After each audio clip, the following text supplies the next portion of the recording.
Hi everyone, my name is Alec Davis, founder of MediatorAcademy.com, home of the passionate mediator. You know what we do on here? We interview the very best mediators and thought leaders from right around the world. This is the place for us to learn more about new opportunities in our field, as well as how to overcome the challenges and dilemmas of life as a mediator, so we can learn, grow, not just our thinking and our skills, but also our business. Okay, big question for today's interview is this. How do we use the power of technology to make our justice systems work better? My guest today is an international justice celebrity. He's a lawyer with the Ministry of Justice in British Columbia, Canada. He currently serves as the acting legal officer for the British Columbia Civil Resolution Tribunal, a new fully online tribunal that is set to be rolled out very soon. It is hoped the system will handle many of the small claims and condominium disputes in British Columbia. He's helped to initiate multiple projects using online dispute resolution and is a member of the Canadian delegation to the United Nations Working Group on ODR. He also sits on the board of the Justice Education Society, a Vancouver-based organisation that carries out public legal education and information activities, justice reform and capacity building programs in British Columbia and in several jurisdictions outside Canada. Look, it's a real pleasure to welcome Darin Thompson onto Mediator Academy. Darin, welcome. Thank you. I'm pleased to be here. Oh, it's a real privilege to have a celebrity on Mediator Academy like yourself. Look, your Twitter profile describes you as a justice innovation enthusiast. What does that mean, and why are you so enthusiastic about it? Well, I'm a lawyer by training, of course, but I'm also a lawyer with big dreams, lots of blue sky thinking. I'm into all of these principles around ideas around disruption. How can we change? How can we rethink or redesign? All of these sorts of ideas. So I try and bring that to my work as a justice systems design person, and I have a big focus on technology. So we've spent a lot of time here in British Columbia in the last few years, in particular, exploring new ways to use technology to create new services, to create new processes, and to address some of the pressures that are facing not only our justice system, but justice systems all over. Yeah. So if you wrap all of that up together, I think innovation is a key principle, key theme underlying a lot of these efforts to do something different. Another way of saying it, I guess, is we just really see the potential to expand the playing field here in terms of justice and dispute resolution. And I like to work on all of these types of projects. So tell me, how are you expanding the field? What are you up to? Well, as a starting point, we know, again, that there are a lot of pressures facing our justice system. There are pressures facing systems all over the place. And a lot of these pressures are resource-based, like are our courts sustainable? Can we afford to keep doing business the way we have been? Are the delays acceptable? Are the backlogs acceptable? And so on. We've also got an access to justice problem where we know that ordinary people have a very hard time accessing our existing justice processes, and so on. The cost of legal services puts it beyond the reach of most ordinary people. But we found that it's very, very hard to innovate. It's very, very hard to change in a way to address those problems within the current framework of justice. And in many cases, to get straight to the point, it's very court-centric. Yeah. Even today, you'll still see a lot of justice reform reports that set out to propose dramatic new ways of doing things, but at the end of the day, they still anchor themselves in the courts. They still give in to this inertia, which is very, very strong, of the courts. And while we think that the courts are valuable and they still have a role to play, we think that there are a lot of other services, a lot of other processes that we can create and that we can deliver to the public that don't exist now. So this is part of expanding the playing field. So we borrow heavily on alternative dispute resolution. That, well, just by nature, I guess anything that doesn't involve walking into a courtroom seems to be called alternative dispute resolution. Although we're fans of the definition of ADR being appropriate dispute resolution. So these are some of the areas that we work in, some of the space that we explore, again, using new ways to negotiate resolutions to disputes, new ways to just deliver information and self-help tools to people who are facing disputes, new ways to bring neutrals to the table and help facilitate resolutions with people involved in disputes, but without necessarily assuming that it all has to happen in a courtroom or even a courthouse. Yeah. So huge potential, I think, and again, technology plays a key role here in expanding the playing field, creating new services, new channels, new ways for people to access justice. All right.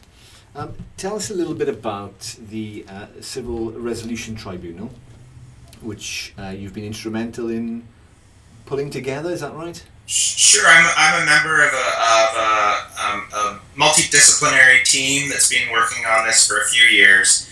It's an excellent team.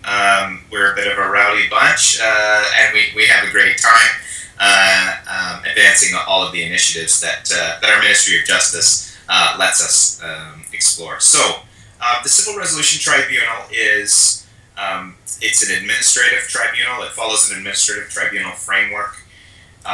Here in the BC, British Columbia legal system, that means it's not a court. Our administrative tribunals have members, we call them, instead of judges, and so on. The tradition here in British Columbia is to create administrative tribunals that are less formal than courts. They usually have more specialized decision makers, and they tend to be, they're set up in a way that they can innovate a little more, I think, than courts. They're not quite so rooted in historical approaches to justice. So that had a great appeal to us, to our ministry, in terms of the potential to create a new way to resolve disputes. So what the jurisdiction of the Civil Resolution Tribunal will be to begin with is small claims disputes. So here in British Columbia, that's 0 to 25,000 Canadian dollars, and something that we call strata property disputes. Strata property is the name of the regulatory regime here in British Columbia dealing with condominium ownership and condominium living. So when you say condominium, what do you mean by condominium? I'm not familiar with condominium, I'm not sure what the equivalent name would be in the UK, but it deals with people who own a lot in a larger building or a larger development that will have individual lots within it sold and owned individually by owners. But it's all administered as a corporation, as a corporate body. So Got you. You'll have a council who has to. It's like a tenancy. It may be. I apologize. I'm not sure what the equivalent regime would be in the UK, but there are boards who administer the corporation, and they're usually owners who volunteer. And there's also bylaws that govern the conduct, many aspects of the conduct of the corporation. So it's one of our great social experiments, ways to get people to live together and self-organize and so on. In a lot of cases, it's a great way to go. It's a great way for people to own property in usually urban areas, but invariably it also causes disputes. So disputes between neighbors. Your cigarette smoke drifts into my balcony, and I don't smoke, and I don't like the smell. Or the person in the unit above me runs a dance studio. That tends to be a little bit loud in my unit. Or the parking spot that I was given is too far from the elevator, and so on. To bigger things like, well, our building needs to have a roof replaced, and that's going to cost $1.2 million, and we all have to share the cost of it. Yeah. So these are some of the disputes that come under the strata umbrella or jurisdiction. Okay, all right. So that's the jurisdiction of the Civil Resolution Tribunal. Say a little bit more about the platform itself. Sure. You bet. If I'm a condominium owner, and I've got an issue with somebody's dog barking at unsociable hours. I've had enough of it. What do I do? Where do I go? And how do I get some resolution to my problem? Yeah, okay, thanks. When the tribunal begins to operate, what we'll have, give the opportunity for owners to come in through strata disputants to come in through a number of different channels. Okay. So when we created the Civil Resolution Tribunal, the design is set up such that there will be no in-person. There's no assumption that you'll have to have an in-person dealing in a court registry at a counter. There'll be no assumption that you have to have an in-person setting to have a mediation process occur, and you don't have to go into a courtroom or a hearing room to do an adjudication. We are certainly setting the system up so that in-person interactions can happen, but in contrast with the existing system, with the court system, for example, it's not assumed that that's how business will be done. So we've been doing a lot of work designing a technology-based platform to hopefully handle the biggest load, to carry the greatest amount of business and cases in and through the tribunal process. Mm. So much of our work in the last year or so has focused on developing what I think most people would call an online dispute resolution platform or an online dispute resolution system. Yeah. That will be the virtual place where your condominium owner or your small claims disputant will come, and that's how they'll interact with the other parties, and that's how they'll interact with the tribunal itself. So I can walk through the steps if you like, that just broadly outline the main phases of the process, if you like. Yeah, why didn't you do that? So sure. Go on. Sorry. So ideally our disputant will begin on using a tool that we're calling the Solution Explorer, and this is the first phase of the Civil Resolution Tribunal's mm-hmm. process. At this point, though, what we're doing is we're just dealing with this one disputant. We can call them the claimant, we can call them the initiator. They're the person who has the problem that they're bringing to the tribunal, or that they think they're going to bring to the tribunal. So we've designed this process so that using this online tool, it's like provides a smart questionnaire type of approach, and it does a few things which I'll outline now. The first thing it does is it helps our initiator diagnose their problem. So through a series of questions and answers, in the example that we were talking about a minute ago, it would very quickly help the user recognize that they have a strata or a condominium based dispute. Yeah. We can, based on how we set up the system, to create the knowledge base for this Solution Explorer tool, we can diagnose it down to a fairly granular level. So if it was, for example, a dispute involving a fine that the Strata Council has issued to our owner, maybe they were accused of being too noisy at a party one night or something along those lines, we can set up the system so that it will diagnose it down to a very specific or a very granular level. Okay. And say this is a fine, a dispute over a fine sort of thing.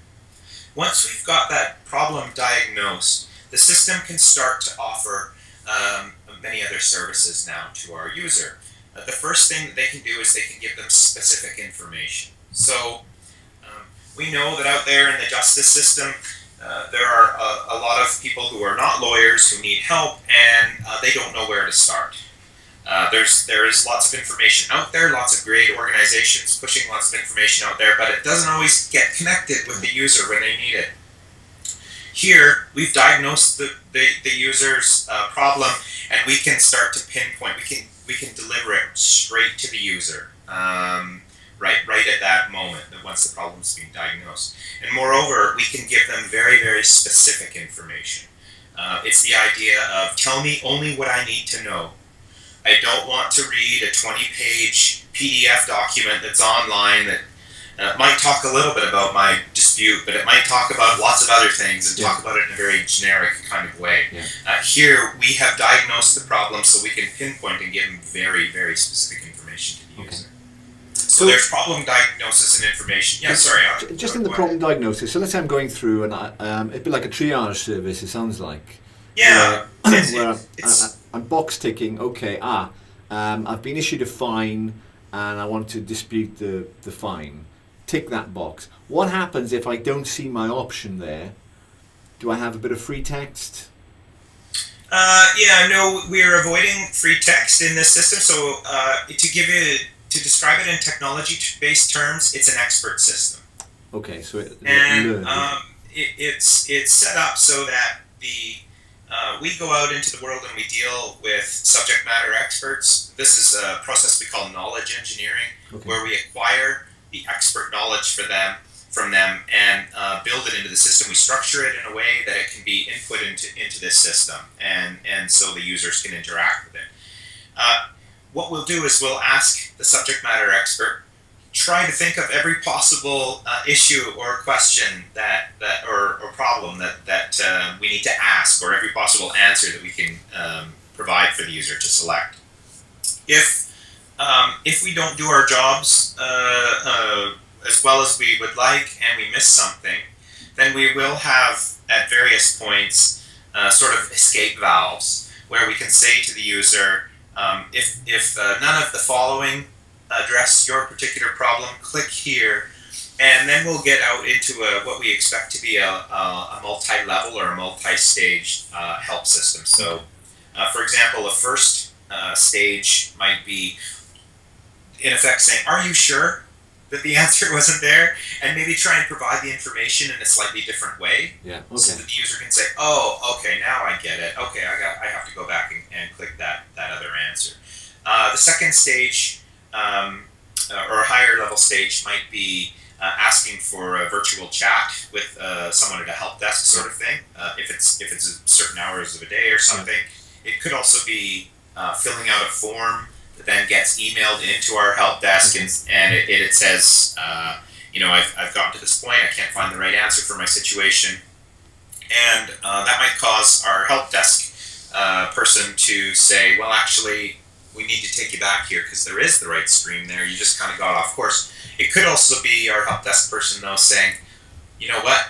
I don't think we didn't complete this area, and it looks like we need to add another stream or another set of answers there. So that builds into a continuous improvement cycle that we plan to employ.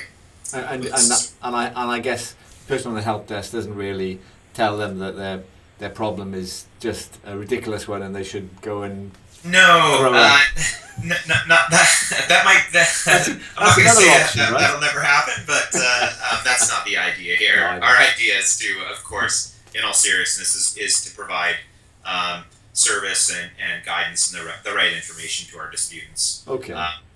In some cases, though, let's not rule out the possibility that what we're doing is helping the disputants recognize that they don't have a dispute worth pursuing. Yeah. That's an outcome. Yeah. That's in some ways that's a resolution. Very interesting. Yeah.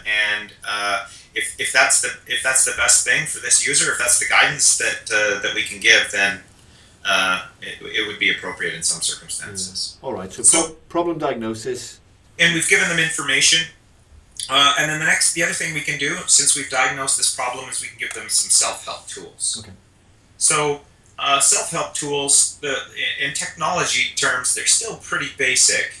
But we think that they can be tremendously helpful for some people. So some examples might be a calculator. Say we've got someone in a small claim situation who has a debt and they can't make their payments, right? It's a very common problem. So one of the things we might do is help that user figure out why they can't make their payments. And one of the very elementary sort of things we can do for them is say, let's figure out what your monthly disposable income is. So we could provide a calculator to the user that says, put your monthly rent here, put your cell phone bill here, put your grocery expenses here, and so on. Yeah. And all that it does is it adds it up for them and says, okay, this is a rough approximation of your monthly disposable income, whatever's left over. Yeah. And then we can compare that to their payments that they're supposed to make every month, servicing their debt. Yeah.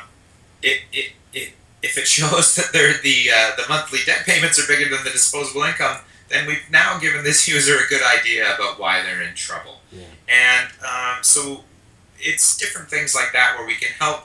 Again, very basic information. Yeah. Our subject matter experts though might tell us, yeah, people get into debt problems all the time.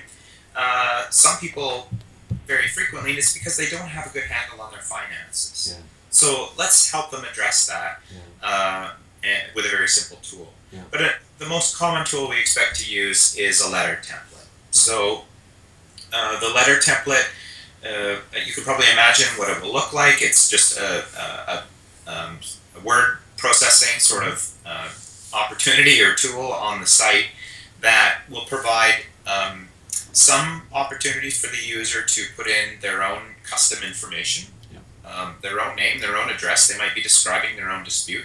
But we've also, in the process of knowledge engineering, we've asked our subject matter experts, hey, what should this communication, what should this letter template have in it? So for that strata example we gave about the fine, it will have very, very custom content in there saying, I'm writing to you about the issue of the fine. I don't think that the fine was issued in an appropriate way, or I think the amount was too big. Depending on where we've walked the user through the Solution Explorer system, we will know what that letter should say, what some of that custom content is. So that letter can be used, by the way, as a letter. It could be completed and then printed and sent as a letter, but it could also be copied and pasted as an email. It can be used as a script if they're going to have a telephone conversation with the other party, and so on. So the idea here, though, I hope you're picking up on it, is all of this is happening outside of the process. We haven't asked our user to file anything yet with us. We haven't started a case or anything. We're trying to deliver all of this service at the earliest possible stage, with the least amount of time invested, the least amount of expense, and so on. What's going through my mind is, you're walking me through all of this.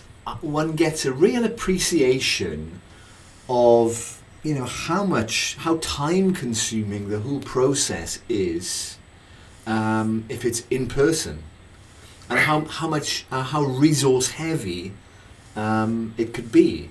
It's phenomenal. So this is one of the you picked up on one of the design elements, a few of the design elements or principles here of the Civil Resolution Tribunal, and so one of these things is to provide the earliest dispute resolution, or the earliest opportunity to resolve that we can provide to our user. So absolutely, what we've done here is tried to create some processes that will indeed give this person a chance to resolve their dispute before they go any further down the line. Mm-hmm. So very different from our court process, where the first thing that you have to do is walk into a registry, file your documents, and the documents that you file in that registry have outlines of the arguments you will make if you're one of the 1 or 2% of people who actually make it to trial, right? Yeah. In British Columbia, as in many other places, it can take a very long time to get to trial if you're in that 1 or 2% of people. And so what we've tried to do is set up a system that can serve the other 98 or 99% of people in the dispute resolution process, and not only that, but to serve them as quickly as possible. Yeah. So one of the ways to do that is, again, to give our users the tools. And that's what the Solution Explorer, which is, we're still just talking about the first phase of the Civil Resolution Tribunal process, but these are some of the steps, and you're picking up on them, absolutely. From an administration of justice perspective, it takes a tremendous amount of work and effort to build the system. Let's be clear about that. It's very intensive. But to give you a caricature, once it's built, you turn it on, and it carries a lot of the load for you. Yeah. So it's very scalable in that respect, in that it can handle a huge amount of traffic. We're not talking about every person going through to a call center. We're not talking about every person coming into a court registry and lining up. We're talking about technology, in this case the internet, helping us share a huge amount of the load. Well, I mean, the brilliant example, when I interviewed Ethan Catch, he talked about the pilot that he did with eBay, whenever that was, in the early 90s or late 80s. And they had a real living and breathing mediator handling the disputes between buyers and sellers, and the guy or the lady, whoever it was, burnt out after 2 weeks after just couldn't handle the 200 mediations or the 200 disputes that they had. Right. But now they've built a system like the one you're describing that's last year handled something like 60 million. Yes. That's just... Yeah, so it's a good example. The people who Ethan and others like Colin Rule, the people who built and operated that system, I think they describe it as it would be like trying to drink from the fire hose if they were trying to handle all of those disputes with the person, right? So the idea here is, and of course eBay is a walled garden, right? It's very inspiring, but of course there are some differences between eBay versus your public justice system. But we've definitely worked hard to explore ways to try to find opportunities to carry some of that approach, to carry some of that system, those system design perspectives back into the public justice system. Yeah. And the Solution Explorer as a first stage is a very good example of that. It's a way to try and use technology to provide service to people in a very efficient, very fast way. Well, I think what eBay have done well is they've been able to incentivize people to participate, to engage in that process. How is your system, or how does your system intend to incentivize or engage people in the process? Well, from a starting point, to use the blunt hammer of the law sort of approach, we created quite a comprehensive piece of legislation that our legislature passed in 2012, authorizing the creation of the Civil Resolution Tribunal. In its initial stages of operation, it will be done on a voluntary basis. So what that means is we will need the both or all of the disputing parties to consent, with just one exception in the strata context that I won't go into detail about. But the idea here is that it'll be a voluntary process. I think our expectation is, though, that over time it will become a mandatory process. So at that point, well, again, you're using the power of the legislature incenting people to come. It becomes a little less important. However, the philosophy of the Civil Resolution Tribunal is to try to create justice services that people might actually want to use, rather than ones that they have to resort to using. That's a lovely distinction, that, isn't it? Yeah, this is a big deal for us. So, user-centered design, putting the interests and needs of users at the center, is something that we work very, very hard to do. It's not easy to do this in the justice context. You've got a lot of external pressures coming from, rules of procedure and natural justice and all of these other things, all of these other pressures. It can make it very difficult. We use lots of words in law. We use lots of big words in law. We're still trying to find the right balance, though, where we create processes that take a very sincere look at what do people want, what do people need if they're in a dispute. And so, just to give you an idea, outcomes. People are really interested in outcomes. Lawyers and judges, well, we're very interested in process, aren't we? Many mediators are very interested in process. We know, though, from talking to people and studying different systems out there, that people are really interested in outcomes. They want their dispute resolved. They want it resolved in a reasonable amount of time. Yeah. They want it resolved at a reasonable cost. Yeah. You've got a slight smirk on your face, and I'm thinking, are you about to say something controversial to the? No, I think I just did. Really, I mean, it's all relative, isn't it? So, these are indeed some of the principles or the philosophy that we are working very, very hard to stay true to. So, some of the much of the design work we do, actually, we try to follow some user experience design principles. Lots of different things like developing user personas. I mean, this is a technique that some people might be familiar with. It's used in e-commerce and website design. It helps you imagine what some of your users might be like and make sure that you're designing for them. Yeah. Other things we're doing, we have prototypes some of our work. So the Solution Explorer system that I've been describing, we've created many prototypes where we've actually gone out and found people with real disputes and asked them to use it, to use the prototype. Yeah. We watch how they do with it. We ask them if it works, if it makes sense, and we take that learning back and we use it to inform our design process. So in this way, we're following an iterative design process, which traditionally it's never something I've done when I've been sitting around in groups drafting court rules or anything like that, right? You're not drafting for the user. You're not necessarily. You might try, but usually you're drafting for the process itself. Yeah. And you certainly don't do iterative design where you say, let's get this court rule drafted and then send it out in the world and see how it does. And we'll bring it back and tweak it a little bit. Yeah. This is exactly what we're trying to do with the Civil Resolution Tribunal. Okay. So the Solution Explorer, I better finish that off really quickly. Sorry about that. So we've got problem diagnosis. We've given you specific information. We've given you some self-help tools so that you might be able to resolve it on your own. And the last thing that happens is streaming and triage. We kind of combine these two ideas. So streaming basically means we've brought our user through the system. We've guided them down a very, very customized pathway. Yep. We've given them some tools and so on, and some information.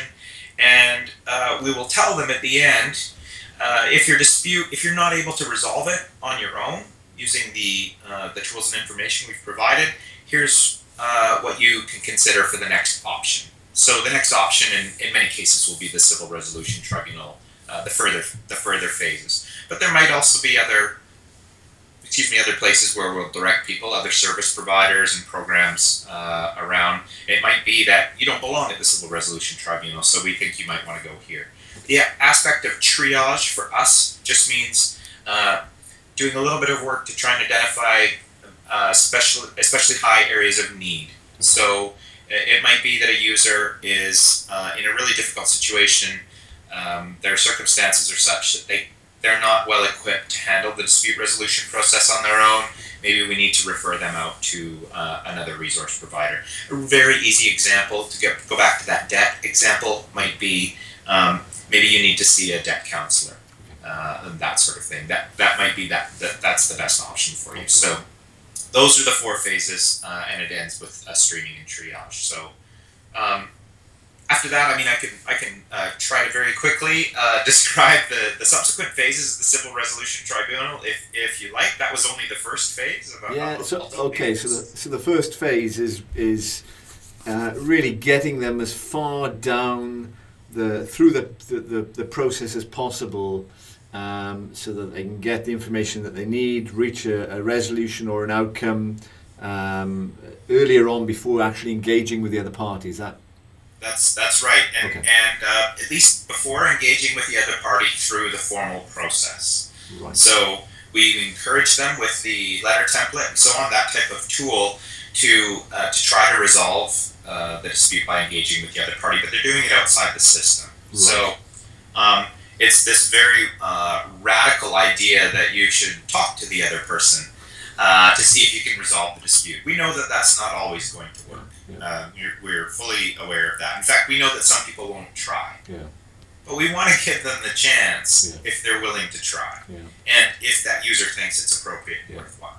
Okay, so they've reached that point, and they've concluded, nothing's changed. I've still got this issue. I've still got this debt. I've still got what next? So our user has maybe they've attempted to resolve, maybe they haven't. In any event, they've decided to carry it forward into the next phase of the Civil Resolution Tribunal, and that next phase is an online negotiation. Right. So what they'll do is they'll invite the other party. It'll be an ordinary type of notice process, giving notice to the other party that this dispute is going forward into the Civil Resolution Tribunal. And the next phase that will happen is a negotiation between the parties. But what the idea here is, again, one of the design principles is we asked our user to do all of this work in the prior step, going through the Solution Explorer. We've diagnosed that problem. Yep. We've given them some specific information about it. We've also really put some structure up around the dispute. Yep. So what we want to do, and the way we're designing the system, is so that gets pushed forward into this into the online negotiation phase. Right. So rather than start with a blank slate, where they're just kind of out there on their own, saying whatever, we understand that when people are in disputes, they can go on very long sort of rants and say all kinds of things that not necessarily relevant or not necessarily going to help them resolve the dispute. So instead, we've designed it so that they'll have this structure around the dispute. Right. And they'll carry that forward. That will form the basis of the negotiation with the other party or with the other parties in the dispute. They will negotiate, we'll encourage them to negotiate on the basis of it's a strata property dispute with a fine issue sort of thing. Yep. That's what we'll ask them to talk about. So the more typical ADR language would be these are the issues. Yep. We're helping them identify the issues that they're going to have to negotiate about. So that's what happens next. We envision that the negotiation phase will be a relatively short process. It's not going to be very intense. Mm-hmm. We recognize that the responding parties might not participate, and so we're kind of designing around that idea.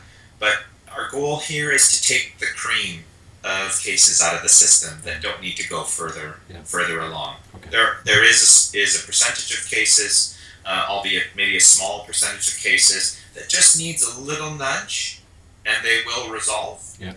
And so here's where we want that to happen. Okay. So maybe the respondents weren't willing to engage outside the system with this letter that they got from this other party, but now they're thinking, wow, okay, this person's serious. Yeah. And I see now we've got a chance to resolve this by agreement. Okay, I'll give it a shot. Yeah. And they might resolve some issues, they might resolve all the issues at that phase. Okay, good. So carrying on from there, if that doesn't resolve the dispute entirely, the next phase in the tribunal is case management. Case management is a very, very broad term that we've given to a phase that is meant to be very, very flexible. It's meant to be a sort of the one-stop shop where much of the magic happens at the tribunal. So we kind of split it up into two main thrusts. The first thrust is having a neutral from the tribunal, that's a case manager, come on and work with the parties to see if they can facilitate a resolution. Okay. This is going to look very much like a mediation. It will be about working through some of these issues that were carried forward from the Solution Explorer through negotiation and into the case management phase, working through and see if we can resolve some or all of them by agreement. If that isn't possible, if we don't resolve the dispute in its entirety, then the case management phase turns to its other sort of thrust, which is preparing the dispute for an adjudication. Okay. So we don't want to just let the parties head off into adjudication and start over entirely. We want the adjudication to be as streamlined and as focused as possible. So the case manager will work with the parties to ensure that the issues are well defined, that the evidence that they're going to need in the adjudication is ready to go, that if there's going to be any witnesses, that they're all ready to go, and all of these sorts of things to help ensure that that dispute is as prepared as we can get it before we send it into an adjudication. And that is the last phase of the tribunal, is the adjudication. It's not a case manager anymore. It's now gone to a tribunal member. Again, this is in British Columbia, our administrative tribunal equivalent of a judge. A tribunal member will look at the dispute, and they will resolve it by a decision, and the decision will be enforceable as if it were an order of the courts in British Columbia. So the parties can enforce that way. But if we do our jobs right, if the system is working, very, very few cases will make it through to adjudication, and most of them will be resolved by agreement. And at what stage then do the parties have to? I'm assuming, do the parties pay for this? Yeah, so there will be fees for going through the Civil Resolution Tribunal. Our current expectation is that they will be equal to or less than court fees. Okay. But what we're doing is we're trying to innovate a little bit around fees, and we're trying to stage the fees. Okay. So the Solution Explorer, we expect that to be free. Yeah. Okay. Here's your chance to resolve this dispute on your own. So now we're talking about, you asked me earlier about incentives. Yeah. Here's an incentive to use the Solution Explorer and to try hard to resolve your dispute on your own. To not just throw up your hands and say someone else is going to look after this for me. So this is a free stage. And if the parties go into negotiation, then there will be a fee for that, but it's not like you're going to be paying the entire court fee, the equivalent to a court fee then. So it'll be a smaller fee. And again, here's some incentive built in for the party to try and resolve. What we expect is you will pay the balance of, again, getting you up to the sum total of the court fee. You'll pay the really two fees as you head into case management. One fee for case management and one for adjudication. Okay. If you resolve in case management, you resolve by agreement, then the adjudication fee will be refunded to the person who paid. Okay. So I hope what you can see here is we're trying to stage the fees in such a way that there are some incentives for the user to resolve earlier. It also, in some ways, reflects you use what you pay for, or you pay for, what you use, where if you're not going to adjudication, then you don't have to pay that portion of the fee. Yeah. I will say it's not by any stretch 100% cost recovery. The fees do not cover the cost of the services that are delivered, like most justice processes, but this is the idea of having users pay for what they use. Yeah, it's a bit. I mean, it's a bit like having a bit of a skin in the game, really, isn't it? Sure. That's our idea. Anyways. Yeah. You've laid out, Darin. You've laid out really in great detail how you use the power of technology to make a justice system work better. More efficiently, more effectively, cost effectively. And what I like about the initial phase. If I think about what transformative mediation tries to achieve through sort of party empowerment, I do get a sense that the initial phase is about empowering parties to resolve it as best or to try as best as they can to reach an outcome independently of any other sort of third party intervention.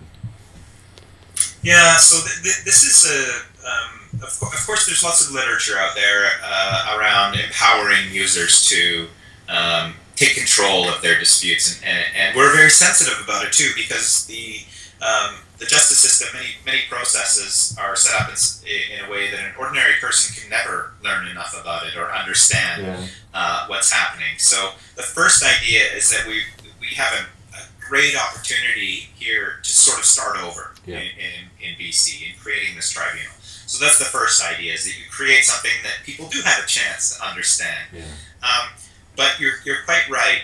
We're trying to give the user information. We're trying to give them somebody who might not have much dispute resolution experience. We're trying to give them some basic guidance. Here are some of the steps that you might want to take. Here's what an acceptable outcome might look like to you. Yeah. It's not going to be a case where you're going to put the TV store out of business because you're mad about the broken TV. A reasonable outcome might be that you get a discount or that you get a refund or something along those lines. Yeah. So this is the idea, to give people this basic guidance. But if you think about it in the way we're trying to do it, it's just-in-time knowledge. It's just-in-time information. Yeah. It's a little different than just-in-case knowledge, where governments or public legal education information organizations want to put people through a training course to learn all about the law of contracts or consumer law or residential tenancy law, all of these sorts of things. We're not taking that approach where we're educating them, and just in case they have a dispute in the next 2 to 5 years, they can use that knowledge. It's the other way around, where we've got somebody with a dispute, and we know, again, we're trying to put ourselves in the mindset of that user, saying, just tell me what I need to do. Just tell me how I can resolve this. And that's sort of the spirit, at least of the Solution Explorer, is trying to give that user just the information that they need to resolve their dispute. To be sure, it's a fine balance. You can't deliberately hold back some information in some cases, because it can get a little bit dangerous. Will put the user in a bad situation. But at the same time, we're not setting out to boil the ocean and have our user read thousands of pages of information about the law of contracts, because we know that's not what they want. We know our user is saying, just somebody please tell me what I need to do. Brilliant. And that's the approach we're trying to take. Look, you've been, I've got 1 hour on the clock, you've been really generous already. I've just got a couple of questions. Sure. So when's the platform going to be ready? When's it going to be live? All I can tell you right now is we're working very hard to open it sometime this year. So in 2015, we want to open the virtual doors of the Civil Resolution Tribunal. But along the way, it's not going to be a single event where it all happens on one day. As I mentioned earlier, we're trying to embrace the notion of iterative design. We're prototyping things, so I imagine that certain portions of the process will be available at different times. We'll get them up and running. We'll start user testing them with the public, and presumably before the tribunal becomes fully online. But as for now, that's the best information I can provide on dates. Yeah. All right. And coming right back to something that you said right at the very beginning about dreaming big dreams, right? Right. What's the big dream? What do you, if you could look into the future, if you could influence the future, which is what you're trying to do, what are your hopes, dreams, aspirations? Right. Well, what we're trying to do, first of all, it's an excellent question. And if we had another 45 minutes, I could probably fill it. I'm sure you expected that. But what we're trying to do, a few things, is first of all, is we think justice should be a service. Not necessarily justice just being a place. This is the same thing that Richard Susskind has said. It doesn't just mean a courthouse. We really believe that justice can be a service, and that's what we're working hard to create, our new services for people who are in disputes and so on. Yeah. So this is one of the ideas. The other thing is, again, this whole idea of putting the users at the center. So all too often, despite our best intentions, the justice processes that we create tend to focus more on those justice processes than they do on the people who need to use them. Yeah. So it's a very easy trap. Again, despite the best intentions, if anything, the processes tend to serve the interests of judges and lawyers maybe more than the users in some cases. Again, I don't mean it's a bold self-interest sort of thing. I just mean that those processes are set up so that they work for judges and lawyers. They don't always work for users. So that's another idea. If I were to have my eyes open very wide and gazing at the blue sky, what we're trying to do is move the ability to resolve disputes as far back as possible, as early as possible. We don't want people to languish for 2 years while they're waiting to get the possibility of getting into a courtroom, spending money along the way, experiencing terrible stress along the way, and so on, and having this uncertainty. We want to move the dispute resolution back very early, stop the dispute before it gets any bigger than it needs to be. And I think that the full manifestation, the fully transcended version of a system like this, it would move us into dispute prevention. Yeah. If we can get there, I think that would be really, really amazing. I think technology could play a big role in helping us move into dispute prevention, but I think we're going to keep working to see if we can get there. So exactly what that will look like, I can't tell you. I think we're taking a pretty good step in that direction with the Solution Explorer in giving the user our disputant some information before they even engage the other party. I mean, in some cases, they're going to get that information and say, "Oh man, I was wrong, and I should pay the fine," or "This is going to be just too much work. I'm not going to pursue this, but I'm going to close it off and move on with my life or move on with my business." So we're trying to move in that direction. But if we can get there and move into dispute prevention, I think that will be that's where I hope every justice system in the world eventually can get there. It's a bit like the moment that somebody cuts you up in traffic and that red mist.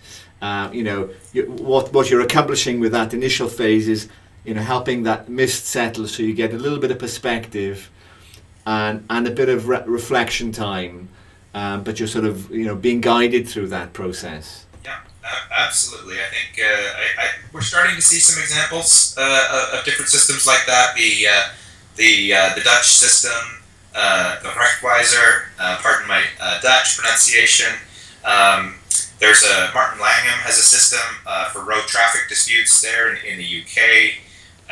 These are some of the examples where you are, I think, trying to get there very early and give some help to our user very early, rather than taking again the opposite approach where you assume they're going to get into a courtroom and make people wait until that time. So courts will still, by all means, have an important role. But the idea here is that, as I said, only a small portion of cases will ever get there now. So isn't it a great idea to help the other 99% of people? We think so, and I hope that the Civil Resolution Tribunal will serve as a model, as a way we can do that. Fantastic. What's the URL? Oh boy, Civil Resolution. Well, let's make it available below. I'll see if I can bring it up on my other screen. civilresolutionbc.ca is the URL for the website.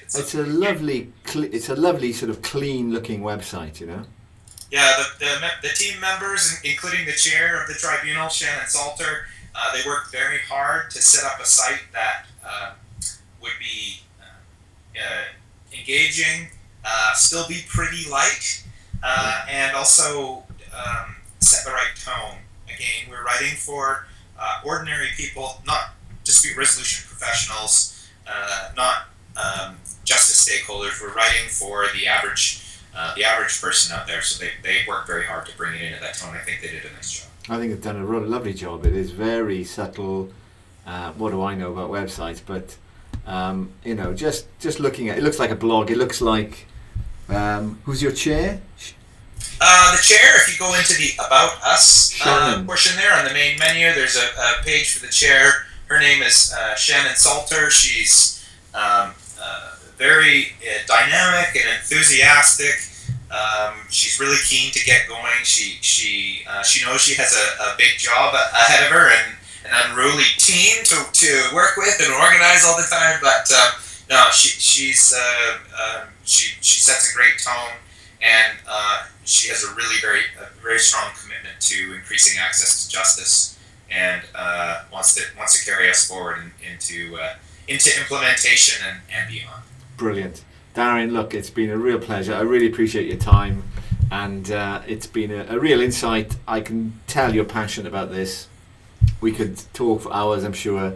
Yes. Hopefully we'll get the chance at some stage. If people want to get hold of you, find out more about your work, at least say thank you, how can they do that?